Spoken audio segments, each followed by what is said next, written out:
98 millions d'euros versés par l'État dans le cadre du plan d'urgence signé en octobre par Annick Girardin et Rodolphe Alexandre. 98 millions récupérés après la transformation des 53 millions de l'emprunt de la CTG en subvention exceptionnelle d'équilibre. Mais aussi grâce aux 36 millions de dotations exceptionnelles au titre de la compensation du RSA. Et enfin, aux 9 millions pour compenser la perte de recettes de l'octroi de mer. L'octroi de mer, exactement, plus de 27 millions. Le produit de cette taxe transféré désormais aux communes depuis l'an dernier après une longue bataille avec l'État. De l'argent frais qui va servir les desseins de la CTG pour le développement économique. On a déjà lancé le programme pluriannuel d'investissement. Il concerne quoi? Il concerne des lycées, des collèges, des équipements routiers, des équipements d'infrastructures.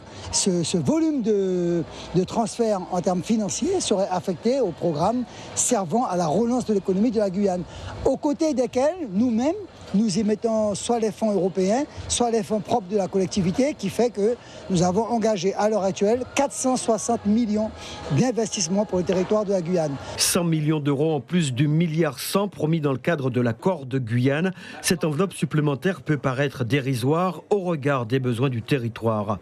La préfecture, elle, porte une autre appréciation sur l'effort financier consenti par l'État. Il ne faut pas oublier que derrière tout ça, il y a d'autres milliards d'euros qui sont versés chaque année ou qui sont en tout cas disponibles. L'État et notamment le SGAR, nous avons chaque année des enveloppes de plusieurs dizaines ou plusieurs centaines de millions d'euros pour les projets des collectivités, pour les projets des bailleurs sociaux, puisque nous gérons notamment la ligne budgétaire unique qui est chargée de financer la construction des logements sociaux. Et donc tout cet argent-là n'est pas englobé dans le plan d'urgence, n'est pas englobé dans le milliard.